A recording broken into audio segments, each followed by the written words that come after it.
Hello everyone, and welcome back to Sleepless Campfire. Tonight, we travel into the forgotten backroads of Montana, places where light fades, and what remains are stories that refuse to die. Across these mountains, forests, and empty valleys are accounts drawn from ranger reports, emergency dispatch logs, and archived broadcasts. Each one verified, recorded, and retold in their own words. The Montana wilderness spans over 93 million acres, a territory larger than many states. Within this vast expanse, park rangers serve as the first line of defense, the eyes and ears of civilization's edge. They are trained in survival, rescue, and wilderness navigation. They understand the land, its rhythms, and its dangers. Yet even the most experienced among them sometimes encounter phenomena that defy explanation. In the following accounts, we will examine 7 distress calls that were logged into official records, but never fully resolved.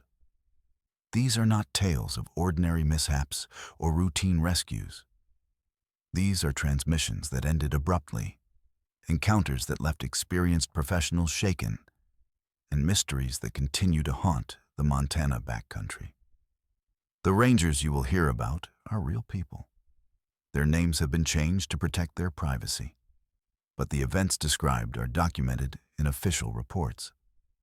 Some of these cases remain open in the system today, filed away with notes like unexplained circumstances or inconclusive findings.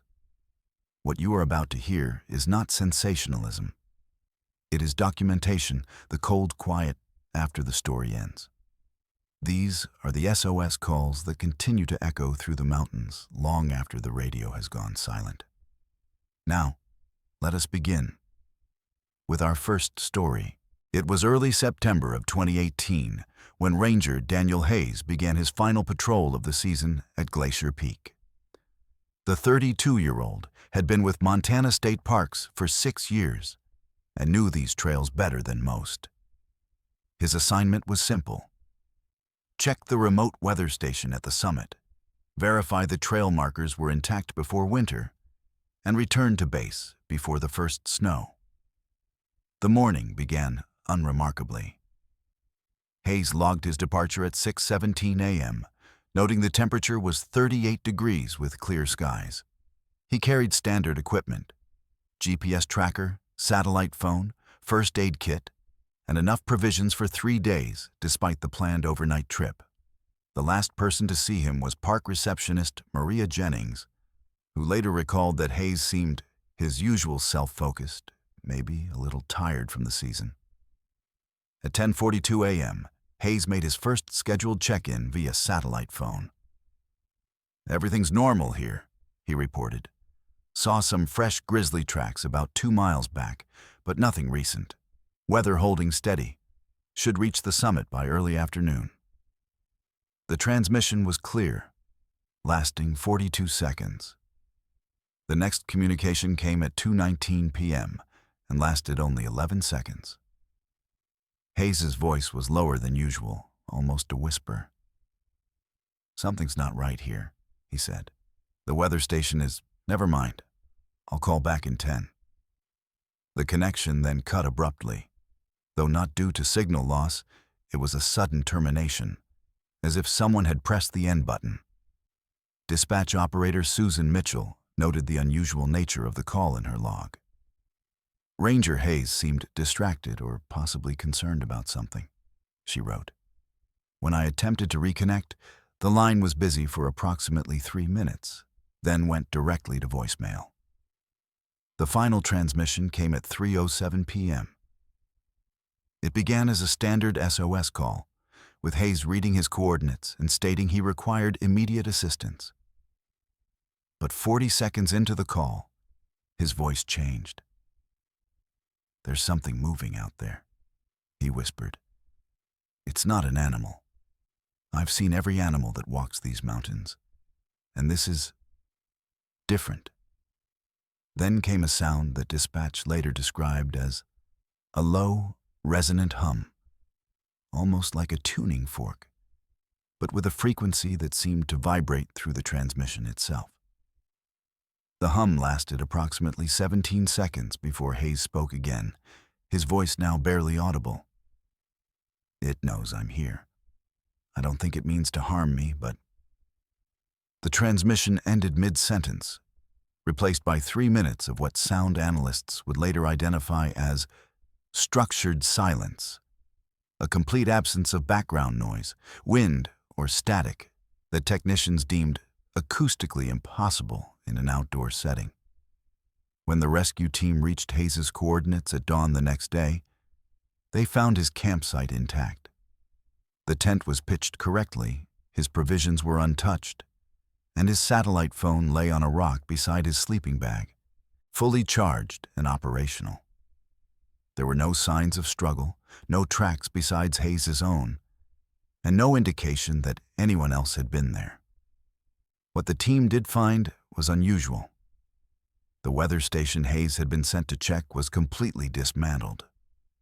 Not damaged or destroyed, but systematically disassembled, with each component placed neatly on the ground in a circular pattern. In the center of this arrangement was a single, perfectly smooth stone that did not match any geological formation in the area. Search coordinator Frank Williams noted in his report, "The precision of the dismantling suggests either extensive technical knowledge or an inhuman level of patience. None of the screws or bolts were stripped, and each component was placed with deliberate care. I've never seen anything like it in 30 years of search and rescue." The most perplexing detail came from the GPS tracker Hayes wore. Its data showed that after his final call, he had walked exactly 1.7 miles north of his campsite, stopped for precisely 12 minutes, then proceeded another 0.3 miles before the signal terminated. The search team followed this path precisely, but found no footprints, no broken branches, and no sign that anyone had passed through that section of forest. The official search was called off after 7 days, with incident report GL 2018-0942 remaining active in the Montana State Park system. Daniel Hayes was never seen again. No body was ever recovered. No explanation was ever offered for the dismantled weather station or the strange transmission. 3 months later, a hiker discovered Hayes's park ranger badge pinned to a tree exactly 3.2 miles from where his campsite had been. The badge was positioned at eye level, facing east, as if deliberately placed as a marker. Forensic analysis found only Hayes's fingerprints on the badge, and no other evidence in the surrounding area. In the years since, other rangers patrolling Glacier Peak have occasionally reported experiencing brief moments of structured silence, sudden absences of natural sound that feel, as one ranger described it, like the forest is holding its breath. These reports remain unofficial, filed away as personal observations rather than documented incidents.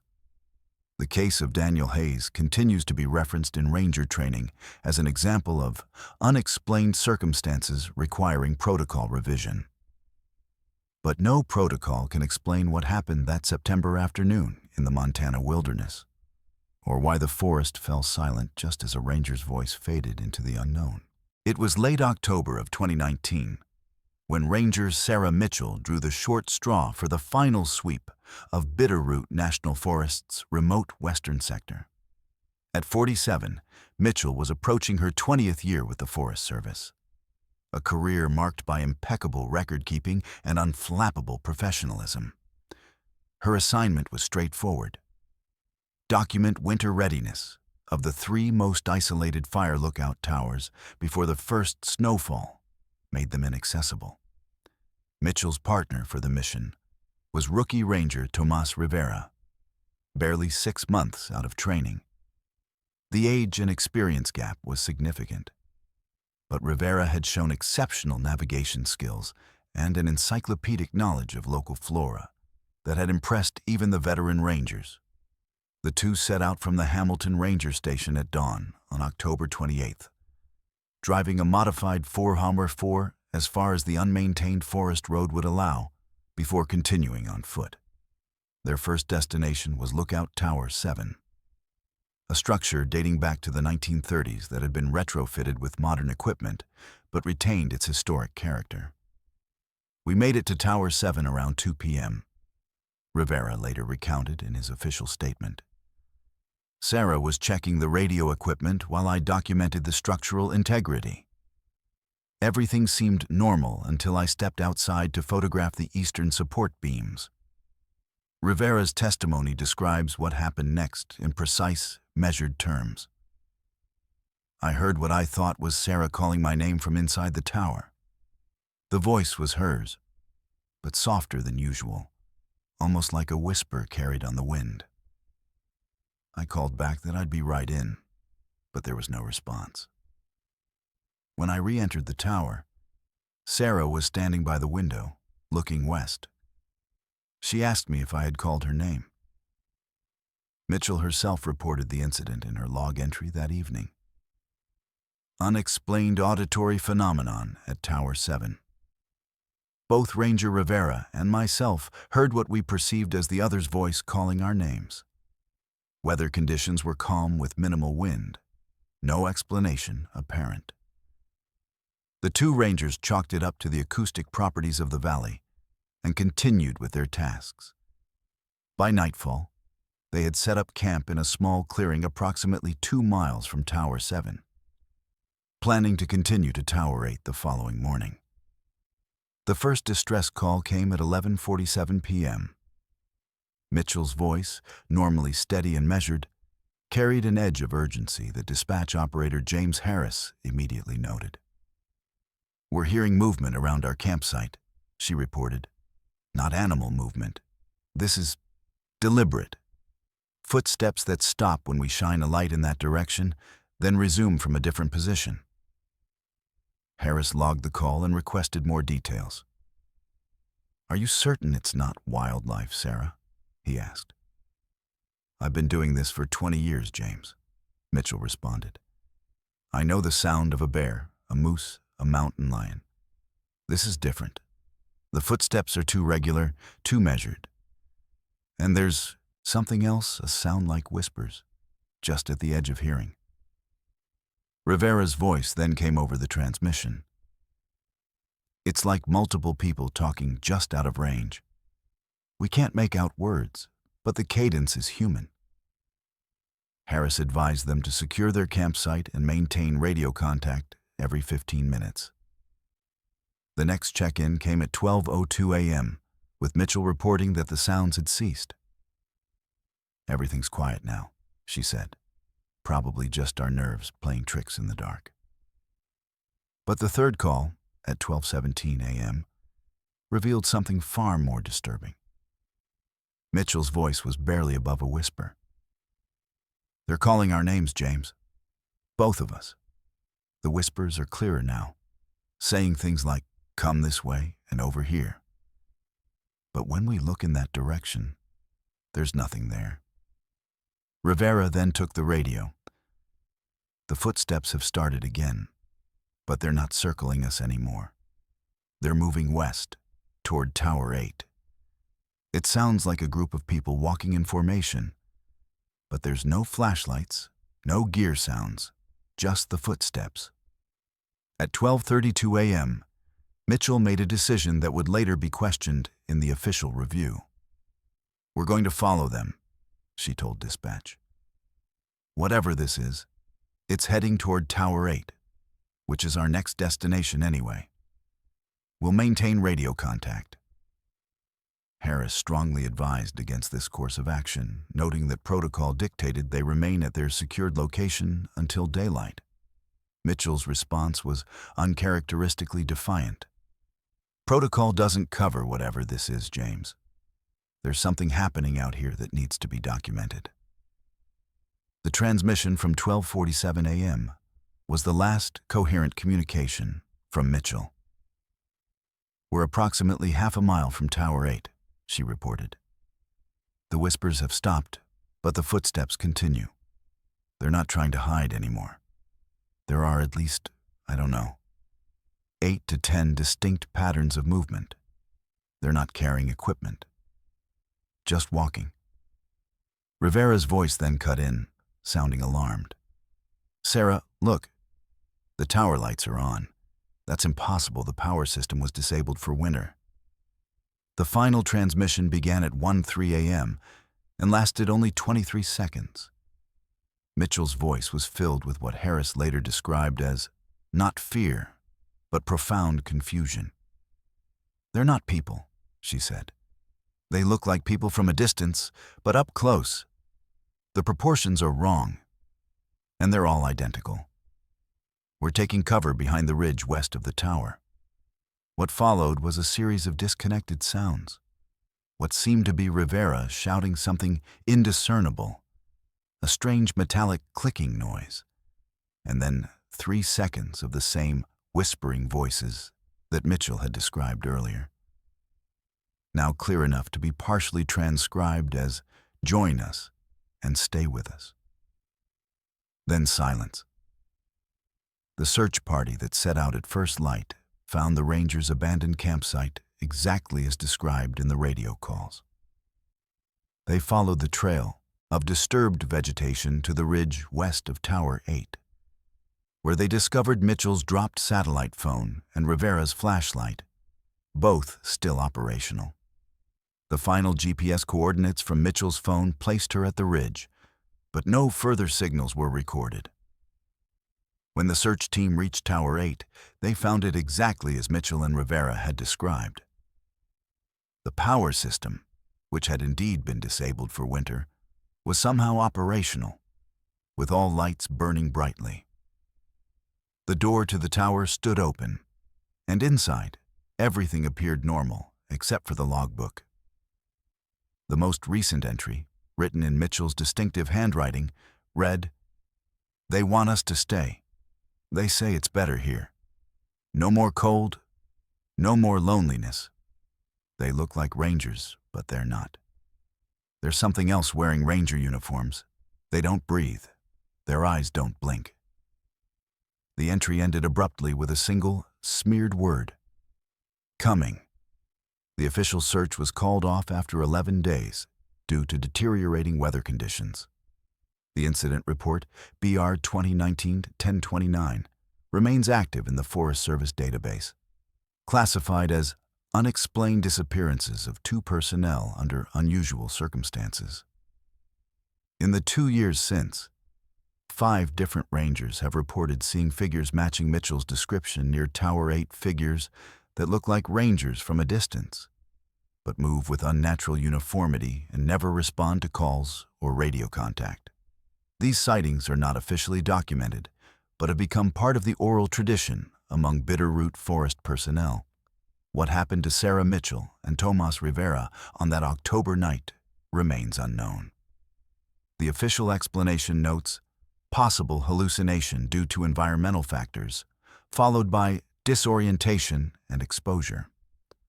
But those who have studied the case, including several retired Rangers familiar with the area, believe something else occurred that night, something that stepped out of the Montana wilderness and claimed 2 of its own.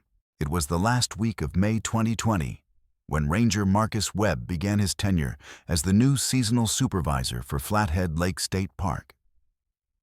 The 29-year-old had transferred from Yellowstone, bringing with him a reputation for efficiency and a background in wildlife biology. His first assignment was to conduct a comprehensive assessment of all park facilities before the summer season began in earnest. Webb's routine for his first week was methodical. Each morning, he would drive the perimeter road that circled the lake, checking parking areas, boat launches, and hiking trailheads. He kept detailed logs of everything he observed, noting wildlife activity, visitor patterns, and any maintenance issues that required attention. On the evening of June 3rd, Webb was driving the remote eastern section of the Perimeter Road, a stretch that saw minimal traffic even during peak season. The sun was setting behind the mountains, casting long shadows across the pavement. According to his later report, he was driving at approximately 25 miles per hour well below the posted limit. When he first noticed the anomaly, there was a vehicle ahead of me, Webb wrote in his official statement. A dark-colored pickup truck, similar to our park service vehicles, but with no markings. It was maintaining a steady speed of about 30 miles per hour. I didn't think much of it at first. Park employees sometimes use personal vehicles for after-hours checks. Webb continued to follow the truck for approximately 5 miles, maintaining a safe distance. As the road curved along the shoreline, the truck would periodically disappear behind outcroppings of rock, only to reappear at the next bend. It was during one of these brief disappearances that something strange happened.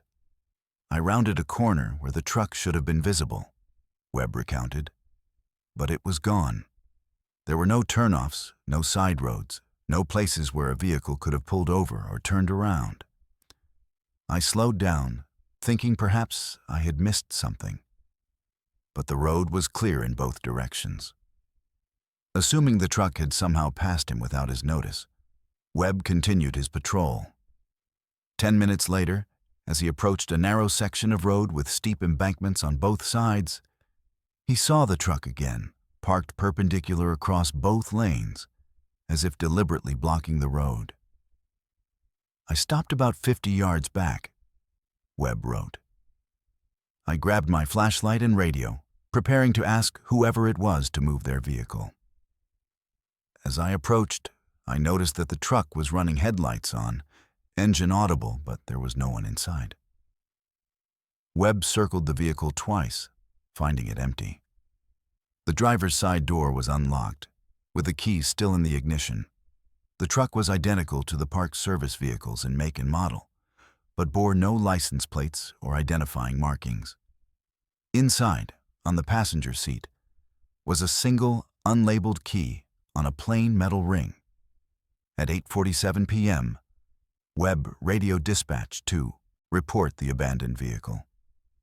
I found a suspicious truck blocking the East Perimeter Road near mile marker 17, he told operator Linda Chen. It appears to be one of our vehicles, but it's not in the system. No plates, no ID, it's running but empty. Chen logged the call and asked Webb to provide the vehicle identification number from the dashboard. That's the strange part, Webb responded. There's no VIN. The dashboard plate where it should be is just smooth metal. Same for the door jamb. Chen advised Webb to secure the scene and wait for backup, noting that a ranger from the nearby station would arrive within 30 minutes. Webb agreed and returned to his vehicle to wait. What happened next is documented in a series of increasingly frantic radio transmissions that began at 9:02 p.m. Dispatch, this is Ranger Webb. The truck is gone. Webb's voice was measured, but with an undercurrent of disbelief. I was sitting in my vehicle with eyes on the truck. Then I looked down to check my notes for maybe 10 seconds. When I looked up again, it had vanished. Chen asked if Webb had heard the vehicle start up or drive away. Negative, Webb replied. No engine sounds, no headlights, no movement. 1 second it was there, the next it wasn't. There's nowhere it could have gone. The road is blocked by rock formations on both sides, and the embankments are too steep for any vehicle to descend. At 9:18 p.m., Webb made another call, his voice now noticeably strained. Dispatch, I'm seeing something in the woods to the east of the road. Movement, multiple figures. They're not carrying flashlights, but I can see them against the skyline. Chen asked for a description. Human-shaped, Webb responded. But their movements are synchronized. They're all walking at the same pace, in the same direction, maintaining perfect spacing between them. I've never seen anything like it. The backup ranger, David Chen, no relation to the dispatcher, was still approximately 15 minutes away when Webb's next transmission came at 9:31 p.m. His voice was now barely controlled. They're on the road now, he reported. Walking toward me, There are at least 8 of them, maybe more. They're dressed like rangers, but the uniforms are wrong old style, like from 20 years ago. And they're not walking right. Chen asked what he meant by not walking right. Their movements are too smooth, Webb replied. No natural variation in stride, no arm swing. They're moving like computer animations of people walking. At 9:42 p.m., with backup still 5 minutes out, Webb's final transmission began. They're surrounding my vehicle, he said, his voice now trembling. They're not making any sound. They're just standing there, looking at me. Their faces, there's something wrong with their faces. The transmission continued for another 30 seconds, during which Webb could be heard breathing heavily. Then came a sound that dispatcher Chen later described as like 1,000 people whispering at once, but all saying the same thing. Join us. The final words captured were Webb's. The doors just unlocked by themselves. I can't stop my hand from reaching for the handle. Then silence. When Ranger David Chen arrived at 9:48 p.m., he found Webb's vehicle parked in the middle of the road, engine running, headlights on. The driver's side door was open, but Webb was nowhere in sight. The vehicle was undamaged, with no signs of struggle. Webb's service weapon, flashlight, and radio were all inside the vehicle, along with his clipboard and half-finished report. A thorough search of the area revealed no footprints besides Chen's own, no tracks, and no indication that anyone had been there recently. The mysterious truck that Webb had first reported was never found, nor was there any record of such a vehicle existing in the Park Service fleet. The official investigation concluded that Webb had likely experienced a psychological episode resulting from environmental stress and fatigue, followed by disorientation and wandering into the wilderness. This explanation, however, failed to account for several details: the locked vehicle that had apparently unlocked itself, the synchronized movement of the figures Webb described, or the collective whispering captured in the final seconds of his transmission. The case file FL 2020-0603 remains open in the Montana State Park System, classified as unexplained disappearance under unusual circumstances. Marcus Webb was never seen again, and no trace of him was ever found despite extensive search efforts. In the months that followed, 3 other rangers patrolling the same stretch of road reported similar experiences. Sightings of figures in outdated uniforms moving with unnatural precision, vehicles appearing and disappearing inexplicably, and instances of vehicle doors unlocking without apparent cause. These reports were officially logged as optical illusions and equipment malfunctions, but circulated informally among park personnel as warnings about the eastern section of Flathead Lake's Perimeter Road. What Marcus Webb encountered that June evening remains a mystery, but his final transmission continues to echo through the Montana Park Service, a reminder that some roads lead not just through wilderness, but to places beyond our understanding. It was mid-August of 2017 when Park Ranger Elena Rodriguez began her special assignment at Glacier National Park.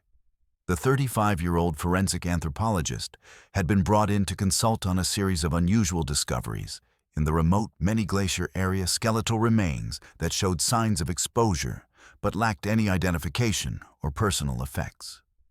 Rodriguez arrived at the Many-Glacier Ranger Station on August 15th, bringing with her specialized equipment for bone analysis and a reputation for meticulous investigation.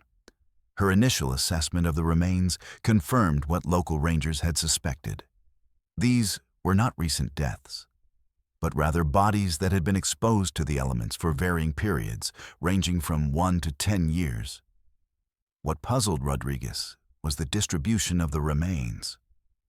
They were all found within a 3-mile radius of Lake Sherburne, she later noted in her preliminary report, but in locations that made no logical sense.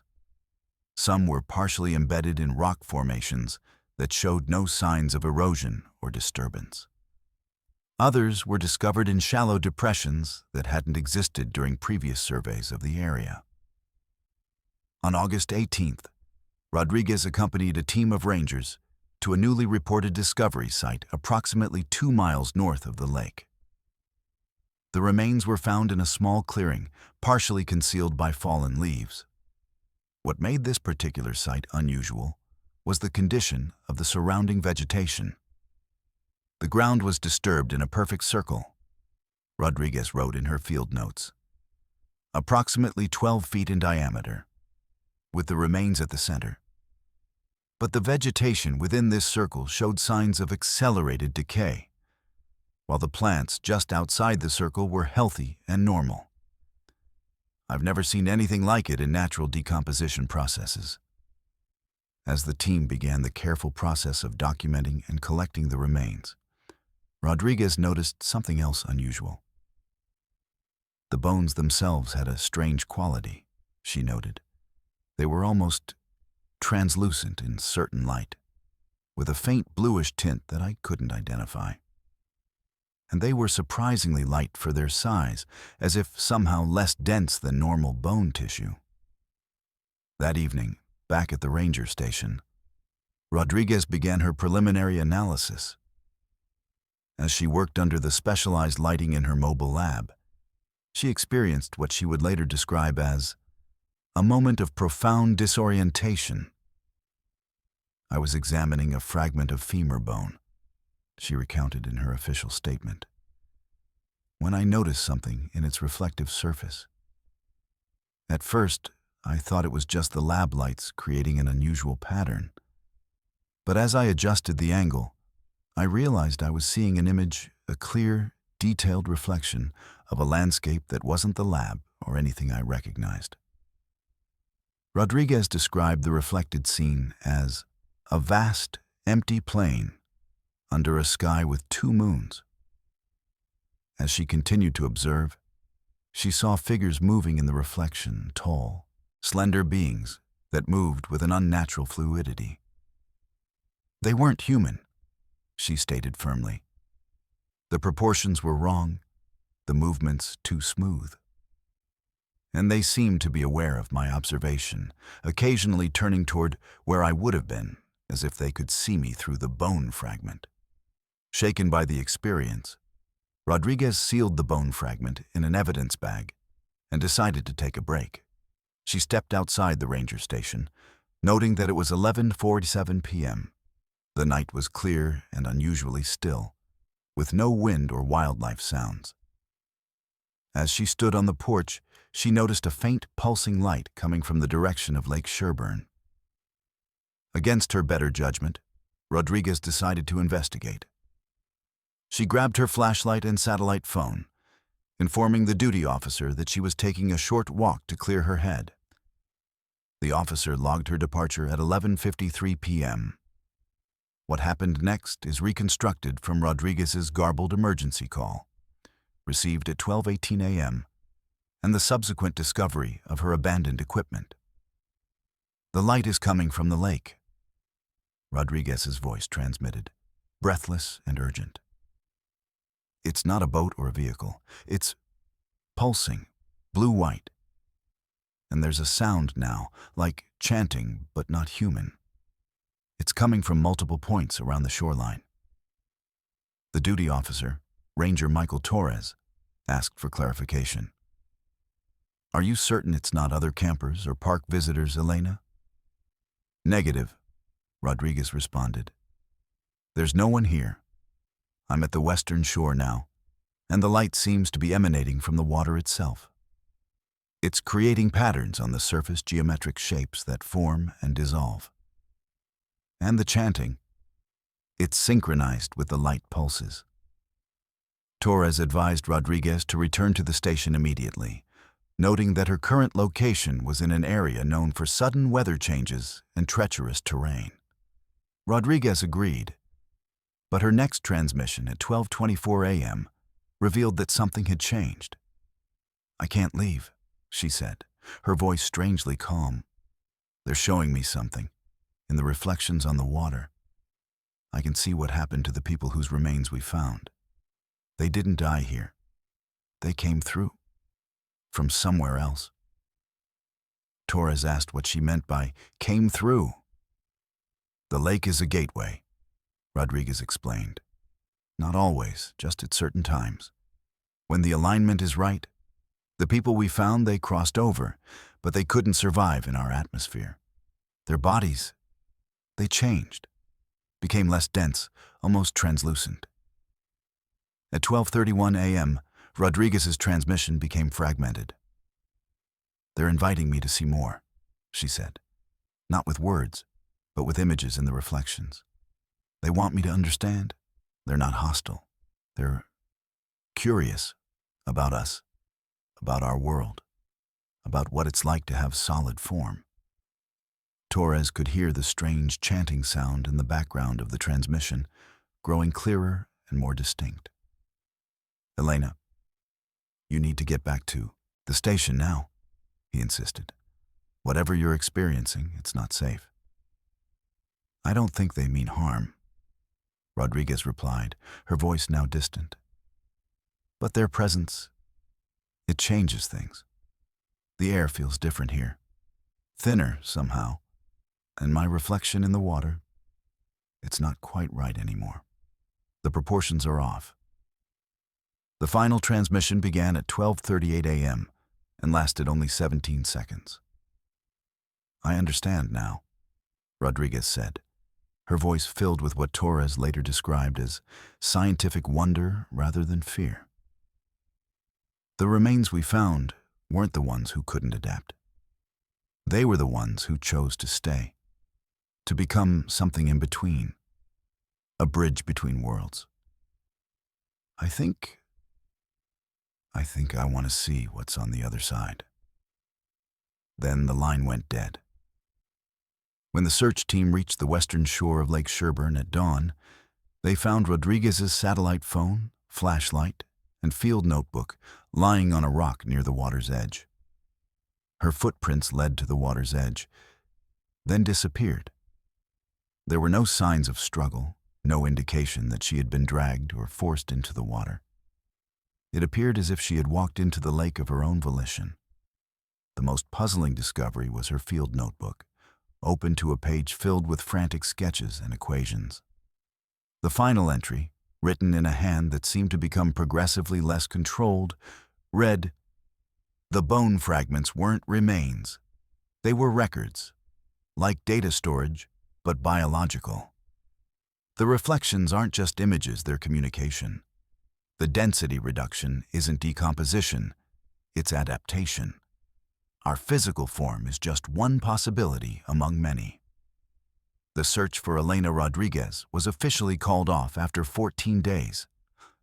The incident report GL 2017-0819 remains active in the National Park Service database, classified as presumed drowning with possible psychological factors contributing to irrational behavior. In the years since, several other researchers and rangers working in the Many Glacier area have reported unusual phenomena. Reflections that don't match the surrounding landscape, translucent bone fragments that seem to absorb light rather than reflect it, and instances of geometric light patterns on the surface of Lake Sherburne during unusually calm nights. These reports are not officially documented, but have become part of the unofficial knowledge base among those who work in that section of Glacier National Park. The skeletal remains that Rodriguez was investigating have been transferred to a secure research facility, where they continue to exhibit properties that defy conventional scientific explanation. What Elena Rodriguez encountered that August night remains a subject of speculation and debate. But her final words suggest that she didn't see her disappearance as an end, but rather as a transition, a journey into a realm where the boundaries between reflection and reality, between here and there, between life and something else entirely, had grown thin enough to cross. It was early July of 2021 when Ranger Benjamin Clark arrived at the remote Kintla Lake Ranger Station for what should have been a routine 3-month assignment. The 41-year-old former military communications specialist had been with the National Park Service for 8 years, earning a reputation for technical expertise. The Kintla Lake Station, located in the far northwest corner of Glacier National Park, was one of the most isolated postings in the system. The only other personnel in the area were 2 wildlife researchers, Dr. Amanda Reed and her assistant Marcus Wu, studying grizzly bear populations approximately 5 miles to the east. Clark's first 2 weeks passed uneventfully until July 19th, when he noted an unusual atmospheric phenomenon in his log. Persistent temperature inversion creating unusual acoustics, sounds carrying unusually long distances with minimal distortion. The following day, while performing maintenance on the station's radio antenna, Clark detected something unexpected. "I'm picking up a secondary signal on the emergency frequency," he radioed headquarters. "It's extremely faint, almost below the threshold of detection. It doesn't match any known transmission pattern in our system."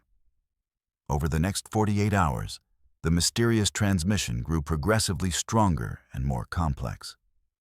The signal now consists of 3 distinct harmonic layers, Clark logged.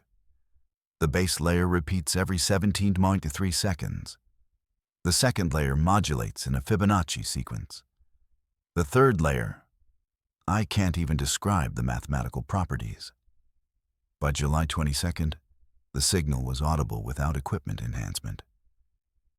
"It sounds like bells, but not like any bells I've ever heard," Clark reported. "The tones are too pure, too precise, and there's something else, a faint vocal component beneath the harmonics." That evening, Clark contacted the wildlife researchers. "We've been hearing it too," Reed responded. "The bears we're tracking have all moved to higher elevations, and they're exhibiting behaviors we've never seen before. Gathering in groups, facing the same direction, as if they're listening to something." The next day, Clark logged more urgent developments. The signal has changed. The harmonic patterns are now accompanied by visual phenomena. Pulsing lights visible on the northern horizon, synchronized with the audio components. At 3:47 p.m., Clark received an urgent transmission from Dr. Reed. "We've managed to isolate the vocal component of the signal," she said.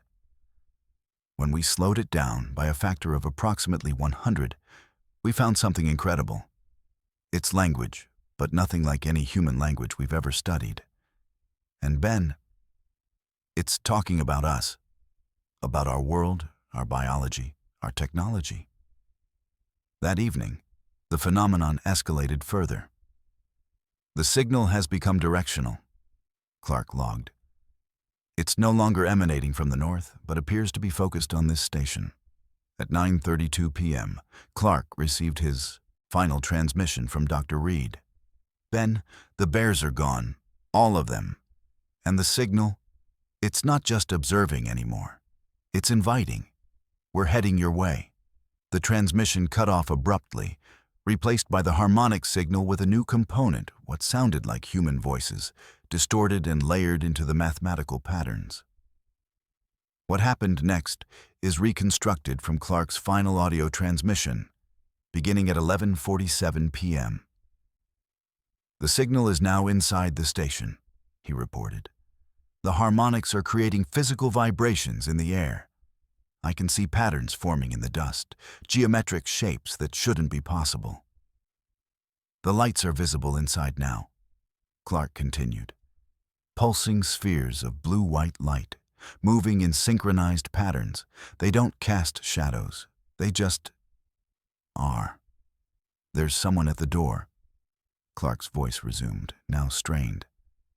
"It's Dr. Reed and Mr. Wu, but they're different. Their movements are too precise, too synchronized. And they're not alone." The transmission continued for another 10 minutes, with Clark describing what he was experiencing in increasingly technical terms. "They're showing me the mathematics of their existence. the physics of multiple realities coexisting in the same space. The final 2 minutes of the transmission contained what would become the most debated portion of Clark's message. "They're offering a choice," he said. "To remain as I am, limited to 3 dimensions and linear time, or to expand my consciousness to include their reality. They say it's not death, but transformation." The transmission ended with Clark's final words. "I choose to understand." When the research team arrived 3 days later, they found the station doors open, all equipment operational, and no sign of struggle. On the main communications console, a complex mathematical equation was displayed, what physicists later identified as a theoretical framework for multidimensional consciousness. Beside the console, Clark's service weapon lay disassembled, with each component arranged in a precise geometric pattern. Outside the station, they found tracks that began abruptly at the edge of the clearing, as if the individuals had materialized out of thin air. The most significant discovery was a series of symbols etched into the surface of the main desk symbols that formed a message roughly translated as, "We have invited your colleagues to witness a broader reality. They have accepted. Understanding continues." The incident file KL 2021-0723 remains active in the National Park Service database, classified as unexplained disappearances of 3 personnel under extraordinary circumstances.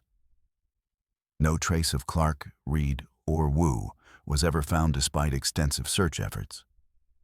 What Benjamin Clark encountered that July night continues to be the subject of speculation. But his final transmission suggests that he didn't see his disappearance as an end, but rather as a beginning, an expansion of awareness beyond the limitations of human perception, into a reality where mathematics and consciousness merge into a single, unified understanding. It was late September of 2016 when Ranger Jacob Thorne began what should have been a routine 3-day patrol through the remote northeastern section of Yellowstone National Park. The 38-year-old former wildlife biologist had been with the National Park Service for 12 years, spending the last 5 in Yellowstone's backcountry.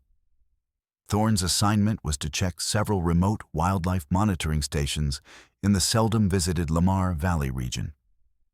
The first day passed uneventfully, but Thorne noted in his personal journal a persistent feeling of being watched. "It's not the usual awareness you develop in predator country," he later transmitted. "This is different, more persistent, more intelligent." The following morning, Thorne discovered unusual tracks near a monitoring station. "They're bipedal, but the stride length is approximately 7 feet, he noted. "The pressure distribution suggests a weight of at least 300 pounds, but the depth of impression is inconsistent with that mass." At the monitoring station, Thorne found something even more puzzling. The camera trap had been triggered repeatedly during the night, but when he reviewed the images, they showed nothing but empty landscape. As he worked, he became aware of a sound that was too regular, too structured to be natural. "It's like whistling," he later transmitted, "but not like any human whistling I've ever heard. The notes are too pure, too sustained. And there's a harmonic quality to it, multiple notes sounding simultaneously in perfect mathematical relationship."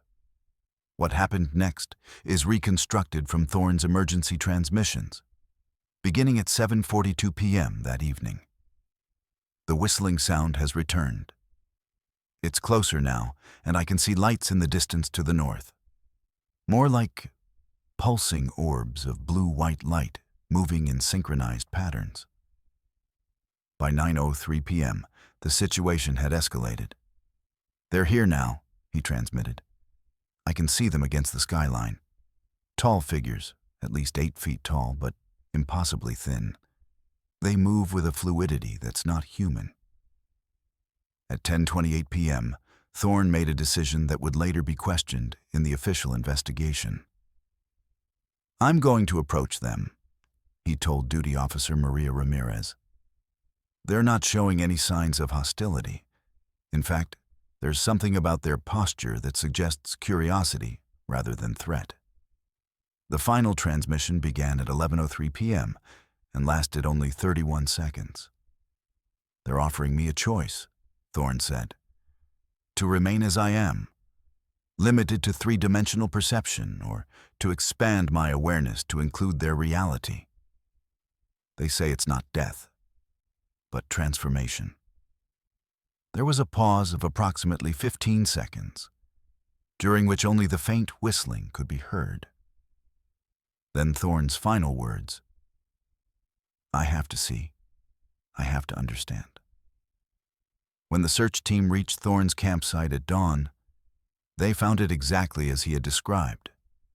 The tent was pitched correctly, his equipment was arranged neatly, and his field journal lay open on a rock beside his sleeping bag. There were no signs of struggle, no tracks besides Thorne's own, and no indication that anyone else had been there. The camera trap that Thorne had checked earlier was now positioned differently, aimed directly at the center of the clearing. The last image captured showed Thorne standing in the center of the clearing, his arms outstretched. Surrounding him were 6 tall, slender figures that appeared to be composed of light rather than solid matter. In the photograph, Thorne himself appeared to be simultaneously solid and translucent, as if in the process of transforming from one state of being to another. The official search was called off after 10 days. The incident report, YS 2016-0929, remains active in the National Park Service database, classified as unexplained disappearance under extraordinary circumstances. Jacob Thorne was never seen again, and no trace of him was ever found despite extensive search efforts. What Jacob Thorne encountered that September night remains a mystery, but his final transmission suggests that he didn't see his disappearance as an end, but rather as a transition, a journey into a realm where the boundaries between observer and observed, between 3 dimensions and many, between here and there, had grown permeable enough to cross. It was early June of 2022 when Ranger Michael Chen began his solo assignment in the remote Canyon Creek area of Lewis and Clark National Forest. The 26-year-old was the newest member of the Forest Service team, with an impressive background in wilderness survival and environmental science. His assignment was to conduct a comprehensive wildlife survey in preparation for a proposed expansion of hiking trails. The first 2 days passed according to plan.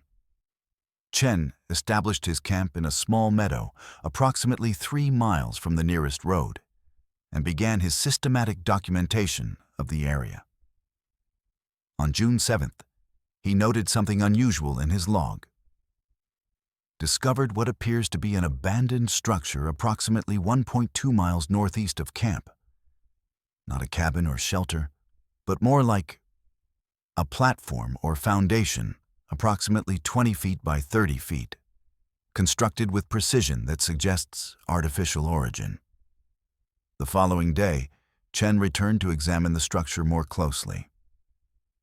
The materials appear to be stone, but they're joined with a precision that suggests advanced tools, he wrote. The structure appears to be aligned with astronomical features, but not in a way that matches known indigenous construction patterns. That evening, Chen radioed his supervisor, Ranger Sarah Mitchell, reporting his discovery. "I found something out here that doesn't fit any known historical or contemporary construction patterns," he said. "The precision is extraordinary, and the astronomical alignment doesn't match anything in our records."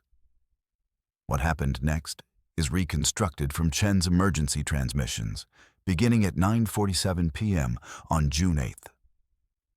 "I'm hearing unusual sounds near my campsite," he reported. "More like tones, pure musical notes that seem to emanate from multiple directions simultaneously." At 10:23 p.m., Chen made another call. "The lights have started now," he said. geometric patterns of light appearing in the air between the trees, blue-white, pulsing in rhythm with the tones. By 11:02 p.m., the situation had escalated. "They're here now," Chen transmitted. Tall figures, at least 8 feet tall, but composed of what looks like condensed light rather than solid matter. "They're moving toward the structure I discovered earlier." At 12:17 a.m., Chen made a decision that would later be questioned in the official investigation. "I'm going to approach them," he told Mitchell. "They're not showing any signs of hostility. In fact, there's something about their posture that suggests invitation rather than threat." The final transmission began at 1:08 a.m. and lasted only 24 seconds. "They're offering me a choice," Chen said. "To remain as I am, limited to three-dimensional perception, or to expand my awareness to include their reality. They say it's not death, but transformation." There was a pause of approximately 10 seconds, during which only the faint harmonic tones could be heard. Then Chen's final words: "I have to see, I have to understand." When the search team reached Chen's campsite at dawn, they found it exactly as he had described. The tent was pitched correctly, his equipment was arranged neatly, and his field journal lay open on a rock beside his sleeping bag. There were no signs of struggle, no tracks besides Chen's own, and no indication that anyone else had been there. The structure that Chen had discovered was still there, but it had changed. The stones now emitted a faint blue-white glow, and the geometric patterns that Chen had described were still visible, pulsing slowly as if the structure was still processing some form of energy. The most puzzling discovery was Chen's camera, positioned on a tripod facing the structure. The last image captured showed Chen standing in front of the structure, his arms outstretched. Surrounding the structure were several tall, slender figures that appeared to be composed of light rather than solid matter. In the photograph, Chen himself appeared to be simultaneously solid and translucent, as if in the process of transforming from one state of being to another. The official search was called off after 8 days. The incident report LC 2022-06119 remains active in the Forest Service database, classified as unexplained disappearance under extraordinary circumstances. Michael Chen was never seen again, and no trace of him was ever found, despite extensive search efforts. What Michael Chen encountered that June night remains a mystery, but his final transmission suggests that he didn't see his disappearance as an end, but rather as a transition, a journey into a realm where the boundaries between observer and observed, between 3 dimensions and many, between here and there, had grown permeable enough to cross. The American landscape remains vast and unknowable. Across the millions of acres of wilderness that stretch from the Canadian border to the Wyoming line, there are places where the rules of our reality seem to bend. The stories we have heard tonight are not about fear, but about documentation, the cold quiet after the story ends. They are about the moments when the trained observer, the professional sent to maintain order in the wild, becomes the observed. What lingers after the final radio transmission is not the image of a monster or a specter, but the profound silence that follows a mystery with no solution. It is the quiet unease of a perfectly arranged campsite with no ranger to return to it. It is the cold realization that some doorways, once opened, cannot be closed. These rangers went into the wilderness to do a job, but they found something else instead. They found a question so vast that the only way to pursue the answer was to become part of it. Their voices continue to echo in the static of forgotten frequencies. Their footprints fade into the Montana soil, and the silence they left behind is deeper than any ordinary absence of sound. It is a silence filled with presence, with the weight of a question that has no answer in our language. The objects they left behind are not clues to be solved, but testaments to a choice made at the edge of understanding. These are the stories that the wilderness keeps, the files that remain open not because of oversight, but because there is no conclusion to file. They are reminders that beneath the beauty of the mountains and forests, there are currents we cannot see, patterns we cannot comprehend, and intelligences that do not operate on our timeline or according to our physical laws. The backcountry is a place of profound beauty, but it is also a place of profound mystery, and sometimes the two are indistinguishable. If you or someone you know has a true story to share, leave it in the comments below. The files are always open, and the silence is always listening. Thank you for watching Sleepless Campfire. Until next time, stay safe out there.